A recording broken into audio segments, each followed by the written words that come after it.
It is 2:45 in the morning, August 6th, 1945. Northfield, Tinian Island, Central Pacific. The runway lights are on, engines are turning. A B-29 Superfortress designated Special Bombing Mission. Number 13 rolls down the strip, heavy with a weapon unlike anything that has ever flown. A single bomb, 10,000 pounds, codenamed Little Boy. The plane clears the end of the runway with 50 feet to spare and lifts into the darkness. Its pilot, Colonel Paul Tibbets, banks north and begins to climb. The island falls away beneath him. In the navigator's log, Captain Dutch Van Kirk marks the first waypoint 10 minutes after takeoff. The northern tip of Saipan, the island passes beneath them in the dark, invisible, already becoming the past. In 14 hours, a Japanese city will be gone. To understand why that plane was on that island, you have to go back 14 months. To a battle most people have forgotten. To a morning that made everything that came after inevitable. Pacific Ocean, June 15th, 1944. Before the first Marine has touched the sand, a man stands in a 30-foot observation tower on the high ground north of Saipan's landing beaches. He has binoculars. He is looking at the American fleet. He counts the ships, more than 800, battleships, cruisers, destroyers, transports stretching to the horizon in every direction. He lowers the glasses. His aide will later remember that his voice carries as much admiration as concern. His name is Vice Admiral Chuichi Nagumo. 3 years and 6 months before, he commanded the carrier strike force that hit Pearl Harbor. On a December morning in 1941, his planes sank or damaged 18 American warships in the space of 2 hours. 4 battleships sent to the bottom of the harbor. What he says next, his aide recalls, that at least 4 of the battleships standing offshore this morning were sunk by his own aircraft at Pearl Harbor. They have been raised from the harbor mud, repaired, and returned. They have come back here to finish what that attack began. Nagumo has no planes left, no ships, a 30-foot tower, a pair of binoculars, and nowhere to go. How did the man who struck Pearl Harbor end up watching the American fleet arrive on his shore with nothing left to stop it? And what would the answer to that question cost the world? Begin with the island. Saipan is 47 square miles of volcanic rock and jungle rising to 1,400 feet at the summit of Mount Tapochau. Sugarcane fields on the coastal flats, limestone caves in the ridges, a Catholic church with a white steeple at Charankanoa, visible from miles at sea. The western beaches, where the landing craft are coming, lie open to the ocean in the tropical morning, green and flat and waiting. Both sides understand what this island means. The Japanese Imperial War Council, in September 1943, drew a line around what remained of the empire and called it the Absolute National Defense Zone. The Mariana Islands are on that line. If it breaks, the American B-29 Superfortress, a heavy bomber with a maximum combat range of 1,500 miles, reaches Japan. Saipan sits 1,400 miles from Tokyo. The math is not complicated. Prime Minister Hideki Tojo tells the garrison commander directly, "The fate of the Japanese Empire depends on the result of your operation." The Americans have made the same calculation.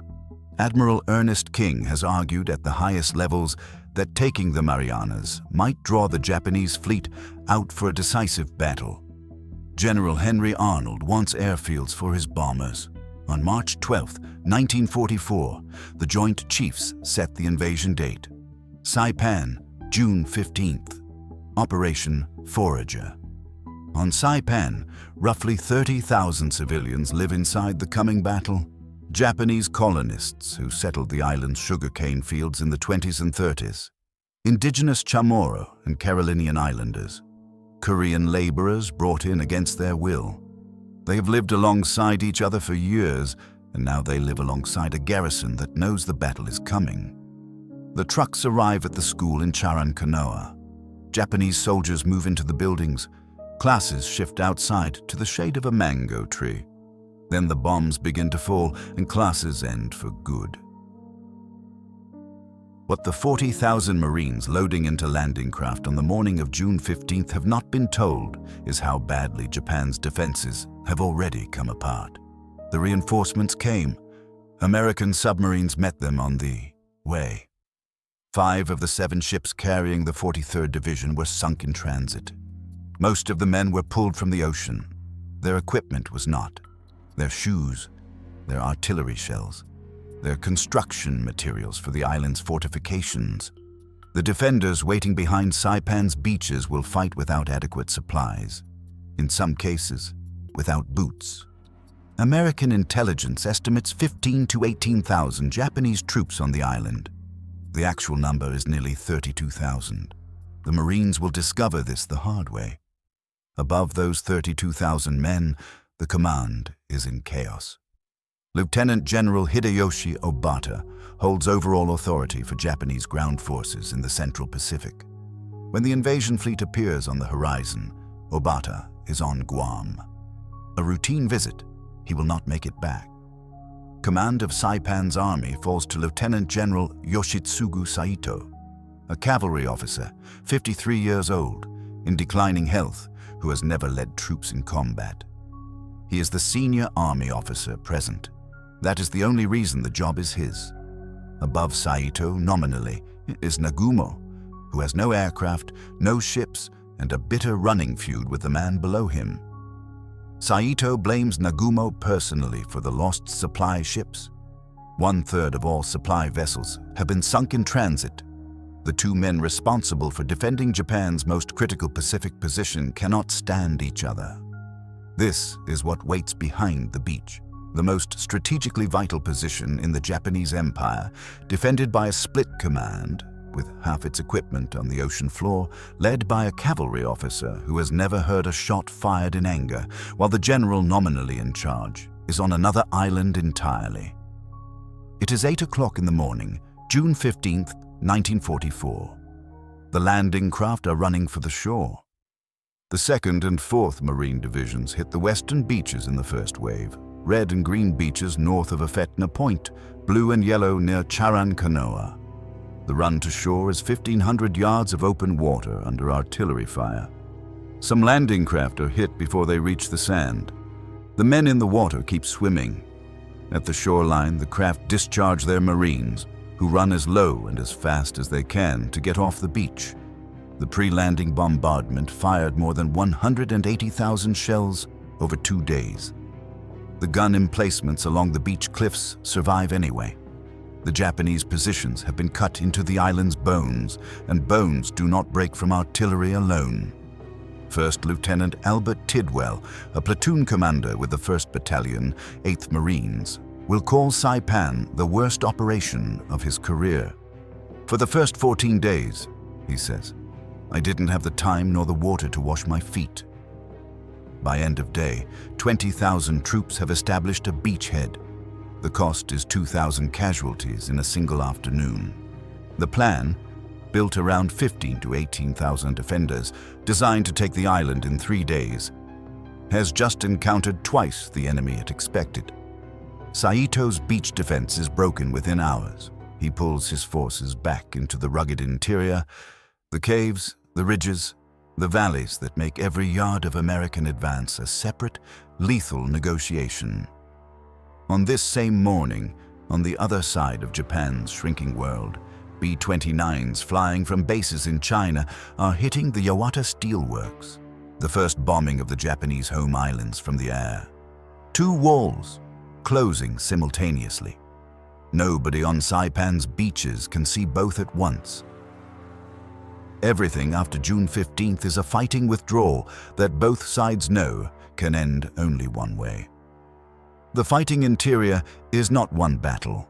It is 3 weeks of the same day, at the cost of hundreds of lives each time. The Central Valley runs between ridges where entrenched defenders fire directly down into the American advance. The Marines call it Death Valley and call the ridge above it Purple Heart Ridge, and the names explain themselves.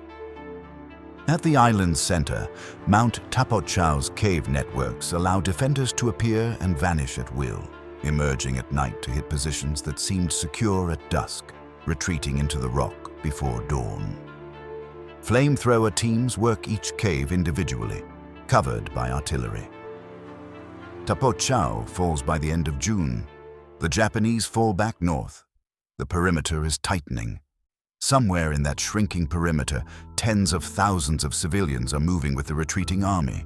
Displaced, terrified, pushed steadily toward the island's northern edge. They are there, out of sight, even as the armies grind through each other in the ridges above. On June 19th, 1,000 miles to the southwest, the Japanese fleet arrives. Or tries to. The Imperial Japanese Navy has sorted its remaining carrier force, the last serious naval air arm Japan possesses, to relieve the Marianas. The Japanese troops on Saipan have been told the fleet is coming. They hold on through the second week, through the third, through the daily attrition in the caves and ridges, certain that the horizon will change. What the horizon delivers is the Battle of the Philippine Sea. In 2 days of fighting, June 19th and 20th, American pilots and anti-aircraft gunners destroy 476 Japanese aircraft. 445 pilots dead, most of them undertrained, rushed into battle with too few hours in the cockpit, shredded by the experienced American fighters waiting at altitude. 3 Japanese carriers sunk. The result is so complete, so systematic, that American sailors give it a name: the Great Marianas Turkey Shoot. The fleet the Japanese troops on Saipan were waiting for is gone. They do not know it. In the northern caves, in the shrinking perimeter, the men keep waiting. The fleet is coming. Help is on the way. Some will still believe it. On the night of July 6th, when Saito gives the final order, inside the American command, a different fracture opens. On June 24th, Lieutenant General Holland, Howlin' Mad Smith, does something that has never been done before in the history of the United States military and has not been done since. He relieves an Army general. Major General Ralph Smith, commanding the 27th Infantry Division, is removed from command. In the center of the American line, the 27th has been advancing through the hardest terrain on the island. The densest valley, the most concentrated cave networks, ridges with direct fire from 3 directions. Their advance is slower than the Marine divisions on the flanks. Holland Smith calls it failure of will. The numbers are less cooperative. Over 2 days, the 27th Division suffered 277 casualties, while the 4th Marine Division, on more open ground, lost 812. Ralph Smith says nothing publicly in his own defense. He is a soldier. He accepts the decision without a word. The Army convenes a board of inquiry. Senior commanders write that Army units should never again serve under Holland Smith. Holland Smith doesn't know it yet, but this decision will be the one that defines how history remembers him. Not the island he took, but the general he fired. On July 6th, a prisoner speaks a word. Lieutenant Benjamin Hazard, head of the Nisei translation unit attached to the American forces, hears it and goes cold. The word is Yokusai. Smash the jewel. Hazard understands immediately what his superiors do not. A Gyokusai is not a Banzai charge. Banzai charges erupt from individual desperation. A Gyokusai can only be ordered by Imperial General Headquarters in Tokyo. It is formal, organized, total death by command. From the Japanese lines that night, Hazard can hear singing, men who know exactly what morning will bring. This is not just yelling and screaming and coming in, he tells his superiors. Nobody acts on it. In a cave in the island's northern hills, Saito writes his final order. He gathers what remains of his command. Roughly 4,300 soldiers, walking wounded, men who arrived on this island barefoot because their equipment is at the bottom of the ocean, and prepares them for dawn. He puts Colonel Takuji Suzuki in charge of the charge. Then he finds his words. Whether we attack or whether we stay where we are, there is only death. However, in death there is life. I will advance with you to deliver another blow to the American devils and leave my bones on Saipan as a fortress of the Pacific. For the civilians still trapped in the northern pocket, he leaves a separate instruction. There is no longer any distinction between civilians and troops. It would be better, he says, for them to die with bamboo spears than be captured. That night, Saito eats a last meal. Nagumo does the same. The army commander and the naval commander, who despised each other, who blamed each other for the outcome of this battle, who had spent weeks in barely contained mutual contempt, die on the same night, within hours of each other. Saito commits seppuku, his adjutant finishing what ceremony demands. Nagumo, who has spent the weeks since the landing without planes, without ships, without any way to affect what happens below him, requests to be shot by a naval officer, the man who struck Pearl Harbor, who lost 4 carriers at Midway, who was given a cave on an island he could not hold as his final command, dies there in what historian Samuel Eliot Morison would call an obscure death for the proud commander of the 1st Air Fleet. At dawn on July 7th, 4,300 men begin to move south. The charge lasts 15 hours. It crashes into the Army's 1st and 2nd Battalions of the 105th Infantry Regiment in a wall of men.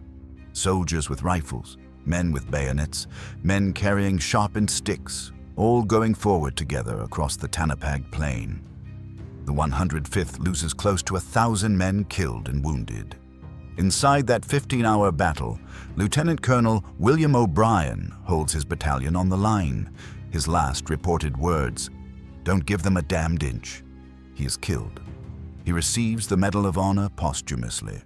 When it is over, nearly all 4,300 attackers are dead. On July 11th, the Americans find Saito's body. Holland Smith buries him with full military honors, the coffin draped in a Japanese flag. The Marines push north. They find the civilians at the cliffs. Marpi Point is a limestone plateau at the northern tip of the island, 100 feet above the ocean. By July 9th, thousands of civilians have gathered there. Mothers, fathers, children, elderly men and women who have walked north step by step as the island shrank around them. They stand at the edge and they do not come down. For years, through official broadcasts and school lessons and posters in public buildings, they have been told that American soldiers are monsters, sadistic, murderous, without mercy. That capture means torture. That capture means a death worse than the cliff. It has been the only truth the island knew. Below the cliff, visible with the naked eye, are Japanese civilians who have already surrendered. They walk through internment camps unmolested. Loudspeakers broadcast in Japanese from below, pleading with the people on the cliffs not to jump. The proof that the propaganda is false is there, visible in the living human beings walking safely below them. Families jump anyway. Mothers go off the cliffs holding infants. Fathers hold grenades to their families' bodies. A sniper shoots those who hesitate. 2 parents stand at the edge, agonizing. The sniper kills them both. Their children are left alone on the cliff. A Time magazine correspondent watches what he will write about for the rest of his life. 100 Japanese stand on the rocks below the cliff. Together they bow toward the Marines watching from above. They strip off their clothes and walk into the ocean. They bathe. They come back out and put on clean clothes. They spread a Japanese flag flat on a smooth rock. Their leader moves among them, distributing grenades. One by one, they die. On the road below, a Marine sits in the dust with a 6-year-old girl on his lap. His face is covered with grime and dried blood. She is in shock. He brushes flies from her face. He is crying. Estimates of civilian dead at Marpi Point run into the thousands. Across the full battle, as many as 22,000 civilians died. The cliffs and the ocean and the caves do not yield precise numbers. American officers watching from below carry what they have seen into every planning meeting that follows. The question is simple and has no good answer. If civilians hundreds of miles from the Japanese home islands choose mass death over surrender, what happens when American soldiers reach the mainland? July 9, 1944. Admiral Turner declares Saipan secure. 24 days. The plan allowed 3. The political consequences arrive without delay. Emperor Hirohito accepts the fall on June 25th, when his advisors tell him there is no alternative. On July 18th, 9 days after the island is declared secure, Prime Minister Tojo resigns, along with his entire cabinet. The government that launched the war cannot survive what happened on Saipan. Vice Admiral Shigeyoshi Miwa states it plainly. Our war was lost with the loss of Saipan. Fleet Admiral Osami Nagano. When we lost Saipan, hell is on us. At Imperial General Headquarters, Colonel Sei Matsutane, Chief of the War Guidance Department, drafts a formal assessment. The conquest of Saipan has destroyed all hope of winning the war. The Seabees don't wait for the last snipers before they bring in the bulldozers. In October 1944, the first B-29, Joltin Josie, touches down at Isley Field, carrying Brigadier General Haywood Hansel Jr. in the advance element of the 21st Bomber Command. The runway is still under construction. No facilities except a fuel dump and a bomb storage area. It doesn't matter. By November, more than 100 super fortresses are on the island. On November 24th, 111 of them set out for Tokyo, the first strategic bombing raid on Japan from the Marianas. The raids grow. February 1945 brings incendiary strikes on Kobe. Then the night of March 9th, more than 270 B-29s lifting from Guam, Saipan, and Tinian at 50-second intervals, all bound for Tokyo with incendiary bombs. 16 square miles of the city burn in a single night. It is possible only because Saipan fell and the runways were built, and the chain from June 15, 1944 holds, link by link. In the planning rooms, the men with the maps are working a different calculation. They call it the Saipan ratio. 1 American killed, several wounded, for every 7 Japanese soldiers killed. That ratio reflects a garrison that fought with almost nothing. Lost ships, lost equipment, men in bare feet with sharpened sticks, and still cost the United States more than 3,000 dead and 13,000 wounded over 24 days on 47 square miles. Project that ratio onto the Japanese home islands. Project it onto a population already issued bamboo spears, already ordered to fight before surrendering, already demonstrated at Marpi Point what it will do when American forces arrive. The Joint Chiefs complete the projection: 500,000 American dead, 2 million total casualties. The men on the beaches of June 15th are in that number. The soldiers who charged across the Tanapag Plain with sharpened sticks are in that number. The families at Marpi Point, who could see the living proof that they would be safe and jumped anyway, they are in that number too. The decision to use the atomic bomb was made in rooms haunted by Saipan. Holland Smith retires to La Jolla, California, where he takes up gardening. When the planning for Okinawa began, Admiral Nimitz was forced to exclude him from command. The Army's animosity made it impossible. The man who architected American amphibious doctrine for the Pacific was sidelined from the war's final act by his own temper. Ralph Smith, the general he fired, lived until 1998, the last surviving American divisional commander of the Second World War. 2:45 in the morning, August 6, 1945. The runway lights on Tinian are on. The Enola Gay lifts into the darkness and banks north. 10 minutes after takeoff, Dutch Van Kirk marks the first waypoint in his log. the northern tip of Saipan. The island passes beneath them at 4,700 feet, invisible in the dark, already becoming history. Van Kirk plots the 1,500-mile route onward to Hiroshima. The bomb in the bay weighs 10,000 pounds. The taking of Tinian was preceded by the invasion of Saipan. Without Saipan, there are no airfields on Tinian. Without Tinian, there is no mission. The chain runs directly from the beaches of June 15, 1944. The men who died in the landing craft that morning are in that chain. The soldiers who charged across the Tanapag plain with sharpened sticks, still waiting for a fleet already destroyed 2 weeks before. They are in that chain. The families at Marpi Point, who could see the living proof that they would be safe, and jumped anyway, they are in it too. They are all, in some terrible arithmetic, connected. Suicide Cliff and Banzai.